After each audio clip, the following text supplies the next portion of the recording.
All right, so let's begin. So I woke up this morning and asked Bedrock to tell me a joke about why CI/CD is hard. I'm here representing CI/CD tools in AWS, so I thought, all right, let's see what we come up with. And here's what I got. Why was the CI/CD pipeline always stressed?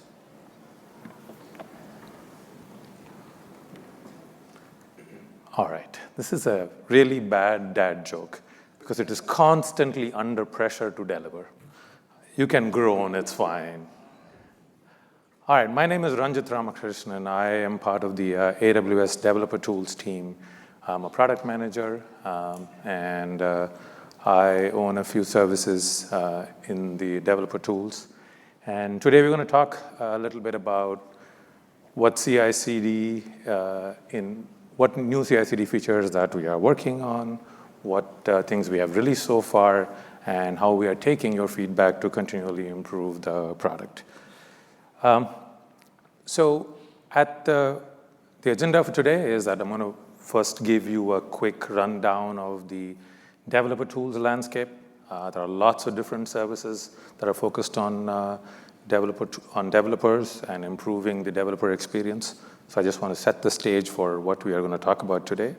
Then I'm going to have three themes in which I'm going to talk about. Rest of my talk is going to be set up.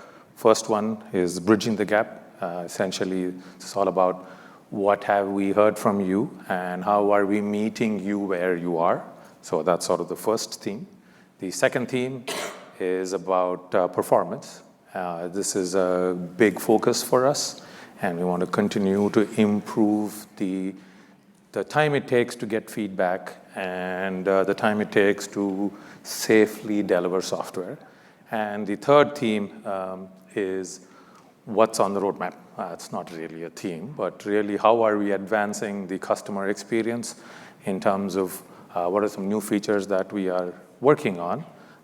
These features are not being announced or being released at reInvent, but I thought I'm amongst friends, so why not talk a little bit about some of the new features that we are working on. And then lastly, we'll have some time for questions. So you've probably heard of developer tools and a bunch of different services in and around developer tools in the AWS ecosystem. You can take everything from authoring code all the way to deploying and monitoring the changes.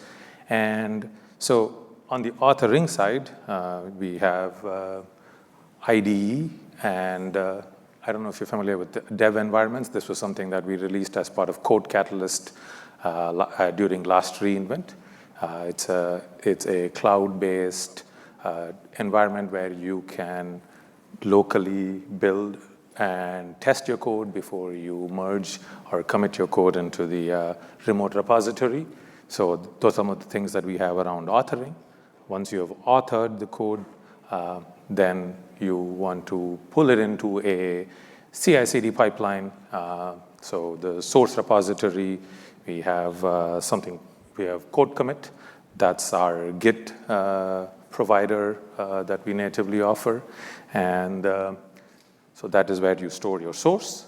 Then we have code artifact. After you have built your code, where do you store your package, or where do you store your dependencies to have a predictable development experience? So that's what code artifact is.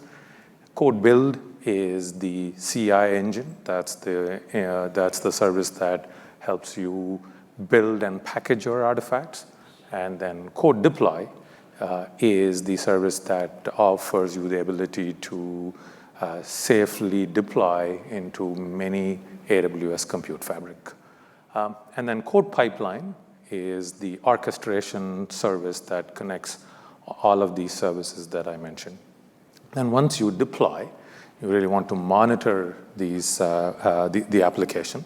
So you have things like X-ray, you have config, you have CloudWatch to get metrics and logs, and then you can get all of that data and have it be plugged into your orchestration engine to see if this is something that you need to roll back. Let's say you pushed a change, it started causing application errors, so you want to roll back the change that you just deployed. So code pipeline sort of orchestrates the section in the middle. And last year, as I mentioned, we released a service called Amazon Code Catalyst. This is an integrated experience that brings everything from idea to production.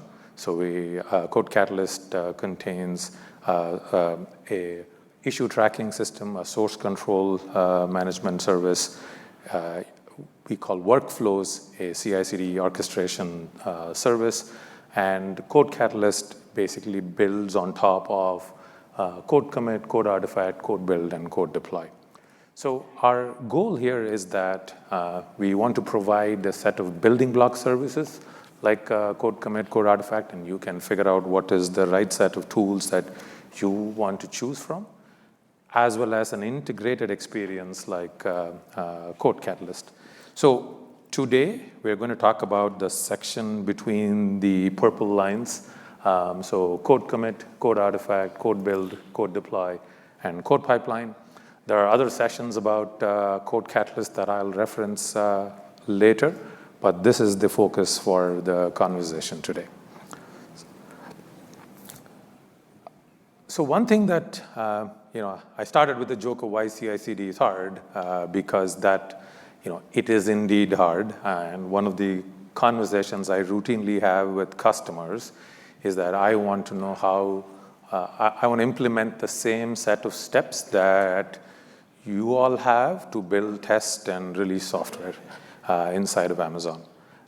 So this is I wanted to start with an architecture of how an internal customer has used code services, all the services that I just mentioned to you, and some of the some other services to sort of improve their productivity, like Code Whisperer and our dev environments, but we're able to build, test, deploy software safely.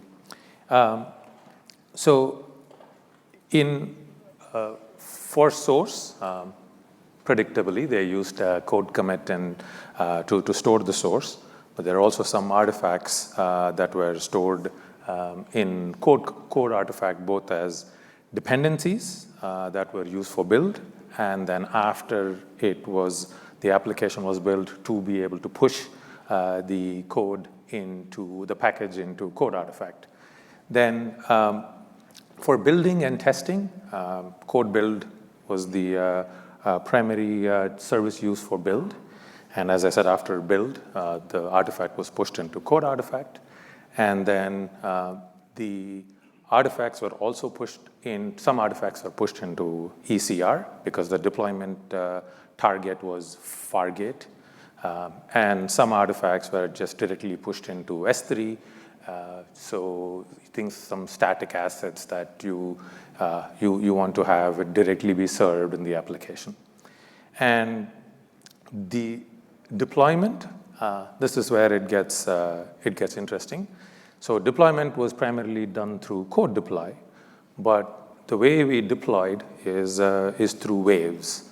A wave consists of a deployment using code deploy, running some intake tests, running some synthetic tests against it, making sure that nothing breaks, have some monitoring set up, have bake time, and after that bake time, if nothing breaks, then move on to the next wave. A wave in how this pipeline was done is that it's a multi-account, multi-region deployment. So that would mean that this is a deployment that's happening across multiple regions, and each region is in its own account, both for the purposes of isolation, security, and be able to quickly roll back and recover from any challenges. And so what you see as gamma, pre-prod, wave 1, and there are multiple waves. That is all about deploying into each account, each region. To achieve this, there were lots of things that the team had to go do. The team was primarily using CDK to build their pipelines and deploy the application. And some of the things that the team did to augment and to fill the gaps that currently code services do not have is they added some new CDK constructs, and they have uploaded them into the CDK construct library. As an example, there was one called CDK Deployment Safety Enforcer. So this construct was about waiting, holding after deployment happens, implementing a bake time, but bake time while monitoring CloudWatch metrics. And if the metrics, if there were no errors, then it would automatically move the deployment forward. Or if it fails, somebody can manually go in and approve it if that is an option that the team considered is right. So the reason I'm bringing all this up is because implementing something like this is a challenge, and this is something that you've asked us, and we have learned a lot from all the feedback that you have given, and we have learned a lot from the internal teams building on top of our existing services. So some of the things that I'm going to talk about here are basically coming out of all these learnings, and the features that we are building are tailored to sort of address some of these gaps that we have in the services today. All right, move on. So as I mentioned, the first theme is bridging the gap, meeting where you are. I'm going to talk about a few of these things in a bit more detail. These are features that we have recently released, and I say recently, maybe in the last couple months or so. But I wanted to talk about it because these were things that you had asked us, you had given us feedback, so I'd be remiss if I did not talk about it. So the first thing, even though we have all these native services, we really strongly believe in playing well with the ecosystem.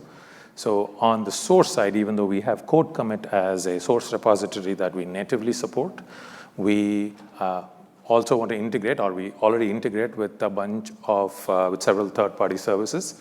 And we recently introduced integration with GitLab.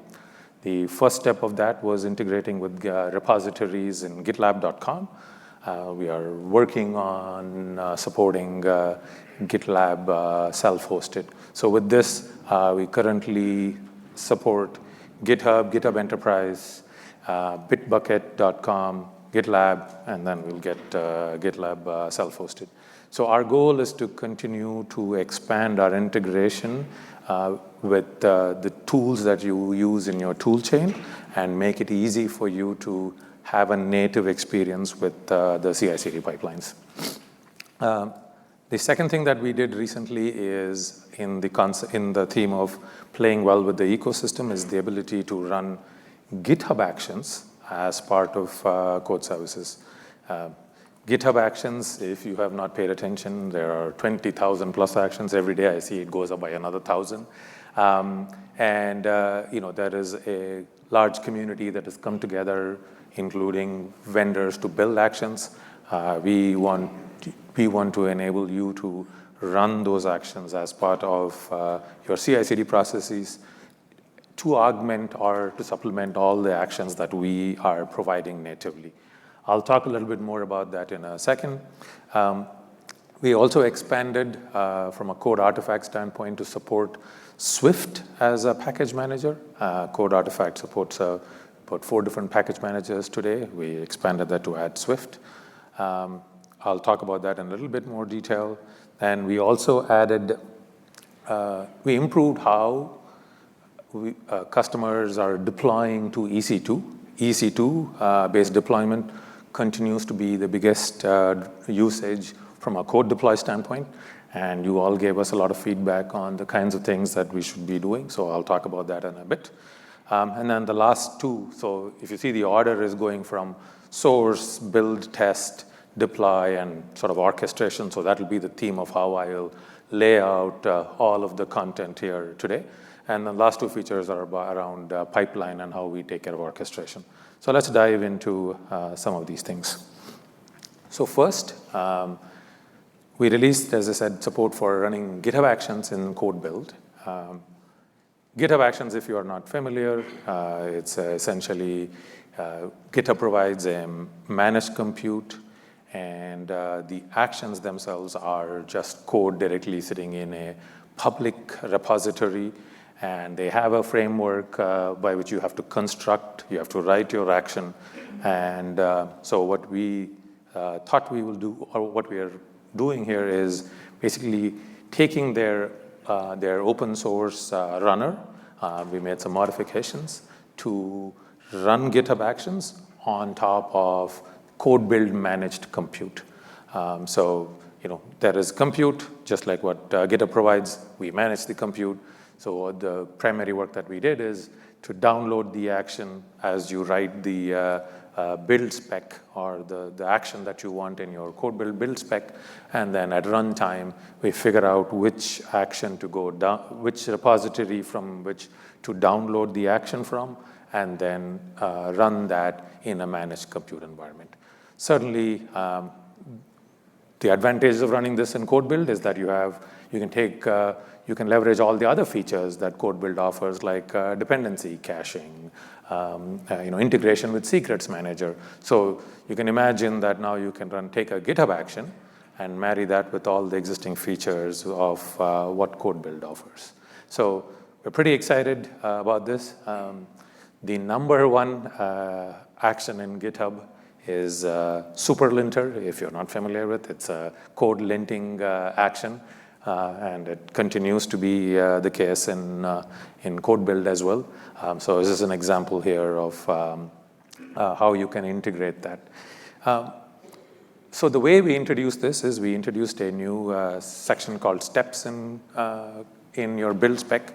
So in steps, you can have one or more GitHub actions sequentially laid out. It doesn't matter which action that you have. There are obviously some limitations with respect to which actions you can run in code build.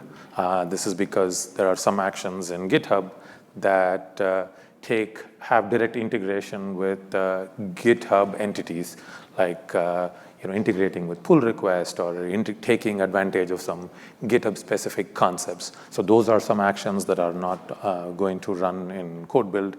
And there are a couple of other things that you can look at the documentation, but it's been something that customers have been have started using a lot. We've gotten pretty positive feedback, so we're hoping, and I'm hoping that you will all give it a try. The next feature I wanted to just briefly talk about is support for Swift.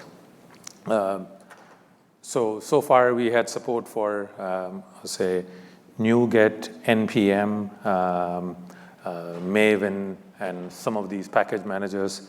There was this whole ecosystem of Apple developers that we had not really targeted.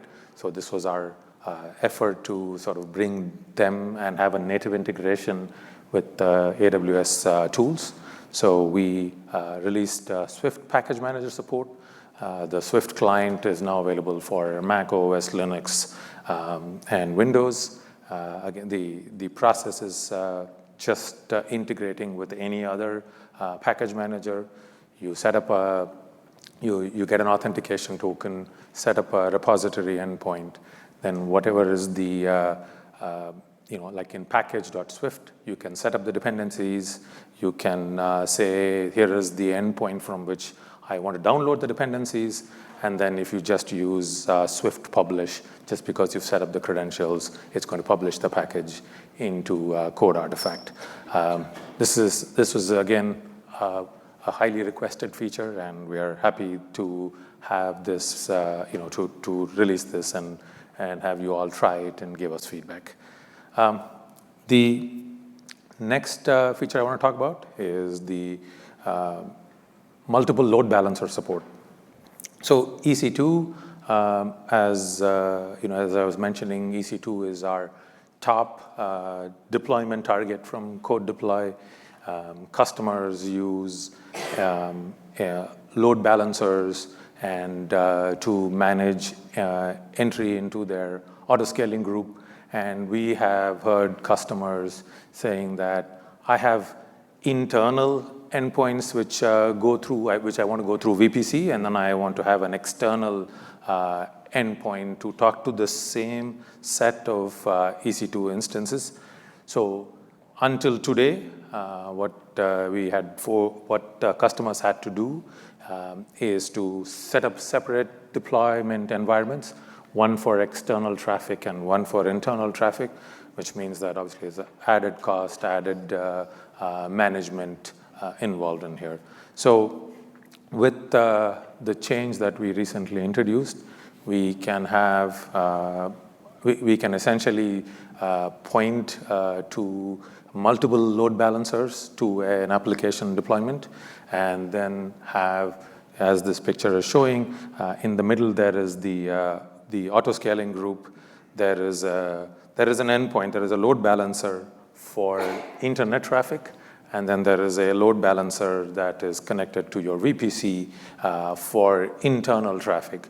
Now, with just adding both of these load balancers into the same deployment group, you just have to deploy to one ASG. And if you decide that you want to upgrade the instances, or you want to deploy, the experience stays pretty seamless for both internal and external traffic, and you have fewer resources to manage and fewer, and reduced cost in here. The other interesting use case that this also enabled is that customers are wanting to move from the classic load balancer to either application load balancer or network load balancer. Now, to do this before this feature, you would have had to stand up a completely new deployment and put an ALB or an NLB in front of that deployment. But instead, now what you can do is that you can take your existing infrastructure, and to that infrastructure add your ALB or NLB that you want, and then slowly over time turn off the classic load balancer. So this makes both migration easy and reduces the cost of managing this type of an infrastructure. So again, this was the number one feature request for code deploy, and you've already started using these features, and we've very happy to see the kind of usage that we were expecting for this feature. So I talked about code source, I talked about build, I talked a little bit about deploy, feature and deploy. Then third is I want to talk a little bit about the orchestration service, which is code pipeline. I'll show you a demo of all of these as well, but I just wanted to talk about the feature first. So we introduced code pipeline today. You create a pipeline. The pipeline has a bunch of actions, and source action points to a repo branch. And our thought when we started code pipeline was that it will primarily be used for CD. Customers are not really parameterizing the pipelines. And so our billing model was also based on pipeline, number of active pipelines that you have, and our feature sets were around that. So you gave us a lot of feedback, and so the first thing that we had to do was you gave a lot of feedback in terms of the types of development models that you want us to support. So the first thing that we had to do in code pipeline was to support parameterization. Parameterization support means lots of different things, but the feature that we released right now is that you can define some variables that can be passed into the pipeline when you start a pipeline execution, and use that variable in any action inside of your pipeline. If you have seen it, and this has been obviously a question that I've constantly been asked, why don't we support parameterizing source-based actions? And I'll talk about what we are doing there as we talk about a roadmap. So If you are familiar with Jenkins or almost any other CI/CD product, this is a pretty simple, similar feature that we have in here. So that's a little bit about the features, some of the features that we have released so far. I think there are many features that we have released in the last few months. I just wanted to talk a little bit about, highlight a few of them. So now moving on to the next theme. As I mentioned, the second theme is about focus on performance. Sorry. Performance, this is something that we are constantly looking at and finding ways to get more performance out of this experience. Again, performance, we have changed a few things. I'll talk about some of these things. First and foremost, how does the Git clone performance? So we made some changes on that. I'll talk about that. We introduced Lambda-based compute for code build, whose startup time is significantly faster. We also improved startup time for EC2. I'm sorry, I'm about to cough. Let me just drink some water.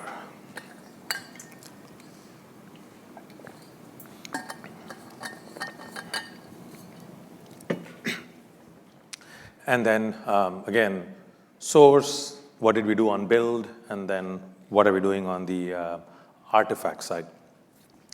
So one of the biggest changes that we made is how do we improve the Git clone performance. So Git clone, so if you have a pipeline, let's say with code commit as the source, you have a source action. When the pipeline starts, it performs a Git clone. This is one that happens lots and lots of times. A source stage and a source action is required in a pipeline. So we improved the performance of this one API, which we call the upload archive API. Essentially, this is the API that does the Git clone and then uploads that archive that we got after performing the Git clone into an S3 bucket, so that in code pipeline, the rest of the actions can use that. So we improved the performance of this API. And I say up to 92% because there was a range of different numbers. The biggest reduction was when you had repos of 2 gigs in size. We saw the biggest improvement gains. In smaller repositories, we saw about 68% or something in that range. But overall, across the board, across any type of repository, any size of repository in code commit, there was a significant improvement in the clone time. So that's about on the source side. On the build side, we released support for Lambda compute. So today, code build uses managed EC2 as the compute environment for running the build commands. While it is very flexible, there are some challenges with it because it takes a while for it to start up. So with Lambda compute, we added another option for you to run your build commands. The startup time for Lambda compute, we saw anywhere between 2 to 4 seconds. So you can imagine the kind of improvement you're going to see in your build times. And obviously with Lambda compute, there are some restrictions inherently of Lambda compute. Right? The timeout is 15 minutes. You can't quite run Docker on Docker in Lambda. But if you have, we saw P90 customer builds were less than 3 minutes. So this is a really good option for most customers to offer both performance, and it is also 50% cheaper than EC2-based compute. So this is, again, we are happy. This is something we released a few weeks ago. And so even though we released Lambda, we are continuing to improve the EC2 experience. So we reduced the startup time for EC2-based compute by about 14 seconds across all different compute sizes. We've optimized how we are loading the image. So you should see, even if you're using EC2, some performance improvements. Our goal is to continue to drive this time down and give you a good experience for starting your build with the right level of isolation and security. The last thing about packages, we definitely saw large customers using code artifact and wanting to run concurrent builds and request packages both in terms of dependency and publish. So we improved the package request rate from around 100 to 1,000 per second. We have some customers that have already started using this, and I hope you will, if you have that kind of scale, appreciate the performance improvement that we have added in there. So here's some of the performance improvements I wanted to highlight. So I'm going to quickly head over and show you a demo of some of these features. All right. I'm in the code pipeline console, and a couple things you'll notice that we introduced a new pipeline type called V2. Essentially, we want you to not worry about the number of pipelines that you manage, which is what our current billing or the billing model used to be. We went from number of active pipelines to the amount of duration of actions that are executing. So that way you are focused on the workload that you are interested in instead of trying to optimize the number of pipelines that you have. And then the second thing we want to do is not have you worry about pipelines being the way to manage your CI/CD process or the way to think everything in terms of pipelines. So V2 pipeline changes the billing model. So if you see here, I have a source. In this case, it is GitLab. And let me edit the pipeline. This is the parameterization of pipeline. So currently, I have two variables. One of them has a default value. Another one doesn't have a default value. Because it doesn't have a default value, it becomes a required field. And I can have any number of these things defined. And then I can go into. So one of the things that we did for all of the source providers is the ability to trigger on Git tags. We know a lot of you add a Git tag for a release version when you are ready to release or push this change into production or your different environments. So what we introduced is the ability to trigger a pipeline whenever a Git tag is applied. So if in this case, if I have a Git tag, basically I can specify include, exclude patterns, and then say, if any of this match, then start a pipeline execution for this repository. This works for any provider that we have. So in this case, and I mentioned the code commit improvement. So this is the archive. If you select code commit and use code pipeline default, an archive is created. This is the performance that we improved. Now I saw the source action in build. Let me go to a build project. I added lint code as a project. And if I go look at the build spec, this is essentially what you have. There is a set of steps. You can either have steps or commands in a phase. In this case, I have steps, and steps as a sequence of GitHub actions that I can run. And in this case, predictably, I'm running superlinter.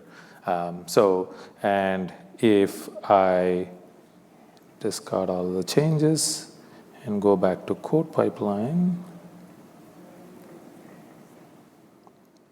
everything that I'm showing you in the console, you can do via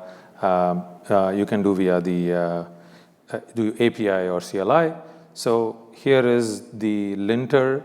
So you can see that it is pulling the image for the super linter action down, and you can see the image layers it's pulling down, and then sort of the steps it's running.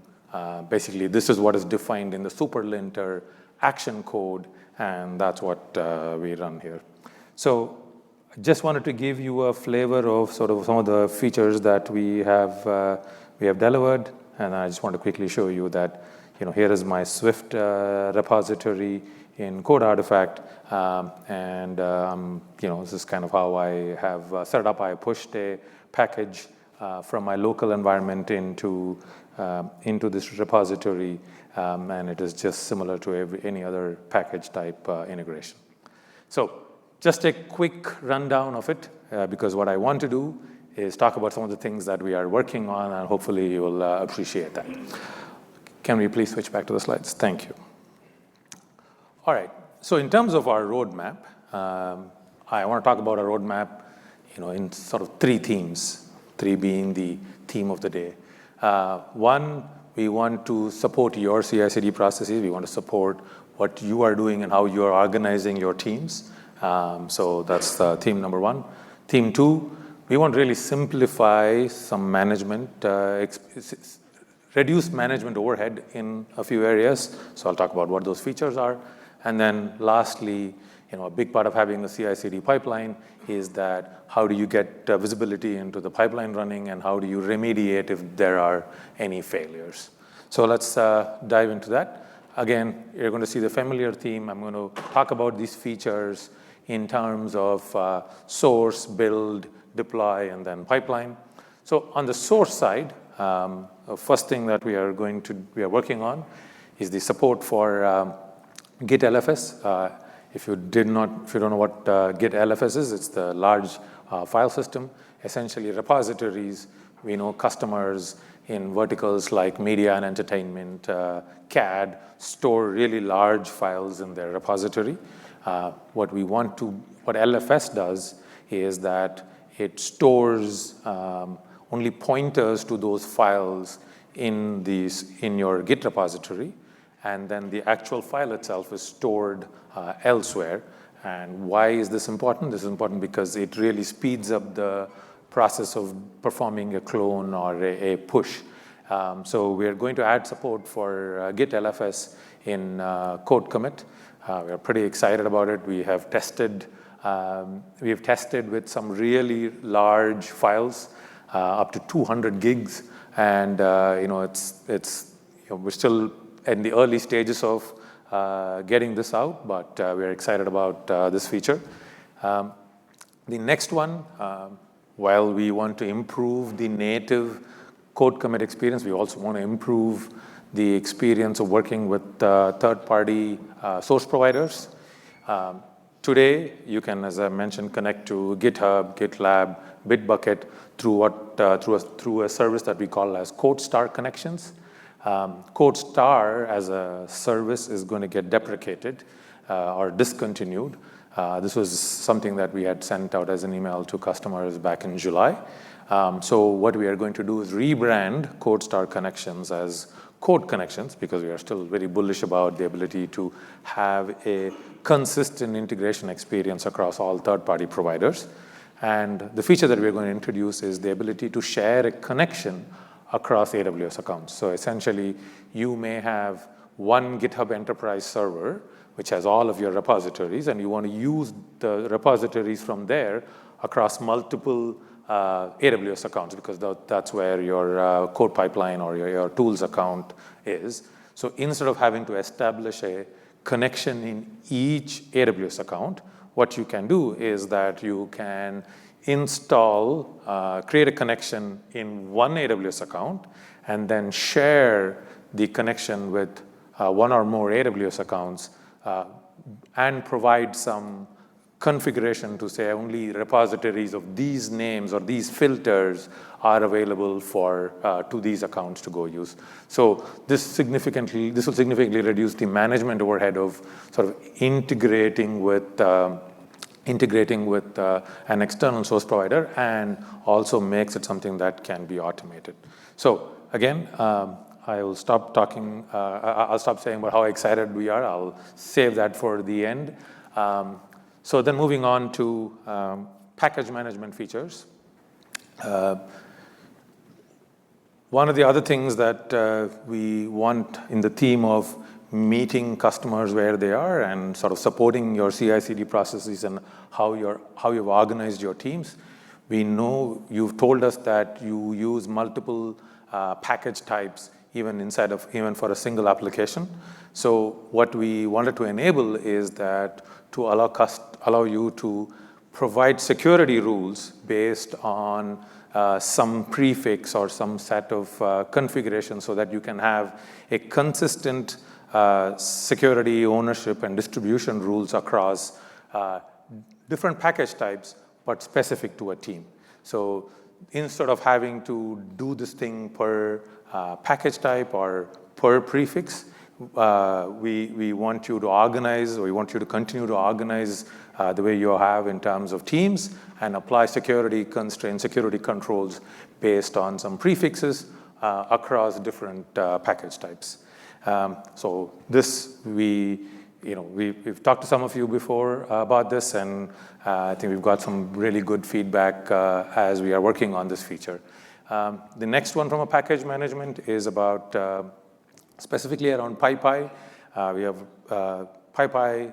Python package manager is a big usage. A lot of customers use Python, and one of the things that we were getting feedback on is how do we continue to automatically refresh the assets and get the updates for package versions instead of having to do some manual processes. So we are going to introduce the ability to automatically update when new wheels are added in your Python package.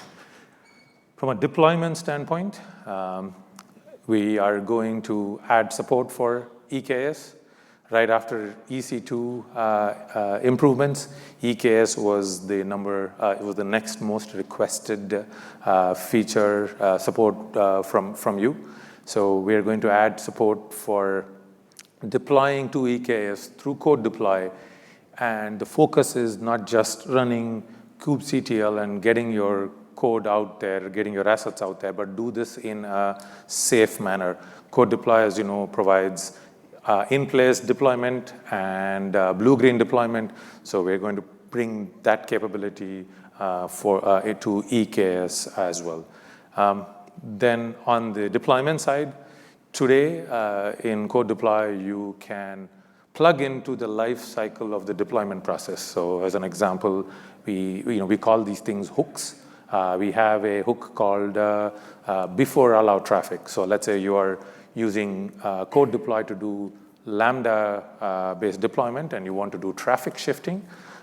You can plug into the lifecycle event before the traffic shifting happens and perform some checks and before the deployment progresses. To do this today, you had to go write Lambda functions, deploy the Lambda functions yourself, manage all of that stuff.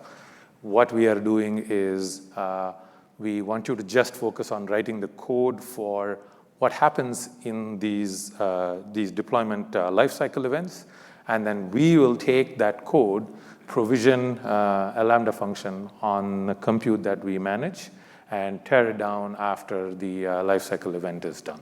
So this way, you have fewer things to go manage, and you can sort of focus your work on sort of more differentiated things rather than sort of managing infrastructure that is undifferentiated.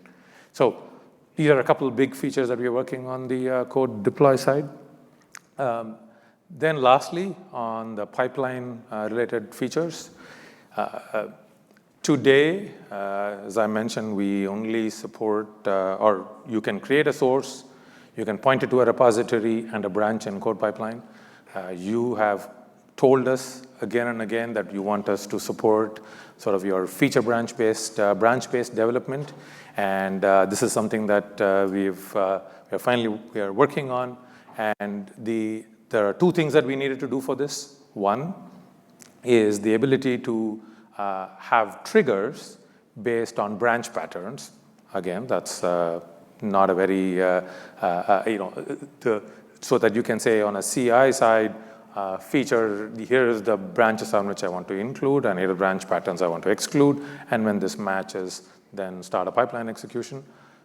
Because for branch-based development, you have push into your feature branches, and you want to do a merge. We'll also add support for push and pull request events. And then if you do that with the current pipeline model, currently code pipeline has this mode that we call superseded. It's both loved and hated equally. It provides the ability to only get the latest change through the pipeline. Obviously, for something like feature branches, that's not the thing that is going to work. So we're going to introduce a new pipeline execution mode called parallel. Again, the name might change. The intent of that is every change that comes through the pipeline will run independently of each other. So you can have a branch pattern set up, and then any developer commits a change into that feature branch, pipeline execution will start, and it'll progress independently of another developer committing a change to another branch which matches the pattern. So this should speed up the process of getting feedback and using code pipeline as your orchestration engine for building, testing, and maybe even deploying into a dev environment and tear it down. Then we're also going to introduce the ability to we're going to increase the concurrency for your pipeline. So today in the superseded mode, only the latest change progresses. We're going to introduce a new mode called queued. Again, names might change. So the queued mode, what that allows you to do is you can have the same pipeline be triggered based on changes on the filters that you have specified, but every change will have an opportunity to go through the pipeline execution instead of only the latest one progressing. So you've told us time and again that you want to have a PR-based validation where you want every PR request validated, deployed into a shared environment, and then then present the results. So the queued mode will give you that capability.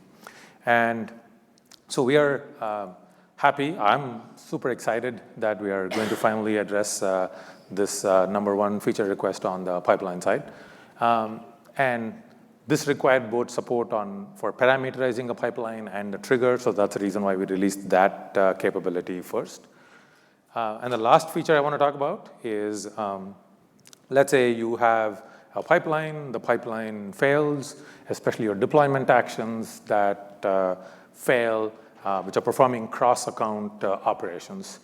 This is, again, yet another feature you've given us a lot of feedback on. So the challenge with code pipeline and the way it integrates today is that it fails. For you to see the failure, you have to go into the console of that target account, which developers may or may not have access to. So what we are going to do is surface the errors from the cross-account actions directly inside of code pipeline without having to bounce between consoles. That'll be number one. And then over time, we're going to add support for logs and ability to surface more logs. So once you see an error, the next step is how do you remediate it? So we just released last week the ability to manually select source revisions that were previously processed. And what I mean by that is you had a pipeline execution that picked some specific source revisions, and a source revision is the commit that a source action used, or a image digest that an ECR action used in that pipeline execution. So if there is a failure and you want to roll it back or you want to go to a healthy last known good state, you can manually start a pipeline execution and pick the revisions that you know were successfully processed, and so that you can achieve manual rollback through this process. This is the first step that we are going to have in terms of the rollback experience. So we're excited about the ability to have manual rollback. So again, I just wanted to take an opportunity to talk about some of the features that we are working on. I don't have specific timelines, in the next few months, in the next 2 to 3 months. These are features that you're going to see in all of these services. So if I have not already said so, we are pretty excited to get these out there and have you all try it and give us feedback, and so that we can continually improve the services. So that's a little bit about sort of code services, some of these things that I talked about in the middle of the purple line. There is another developer tool which I mentioned at the beginning of the talk, which is Code Catalyst. There are several sessions around Code Catalyst from the perspective of how do we simplify the developer experience, how do we improve the ability to manage, build quickly and safely, build, test, and deploy software. Here are some of the things that some sessions that I have bookmarked for myself to go. So all that said, again, thank you for your time listening in, and I'll have about 9 minutes to take any questions. I wanted to leave about 10 minutes, so I'm just a little bit in, but if you have any questions, I'm happy to take that now. Otherwise, thank you for your time and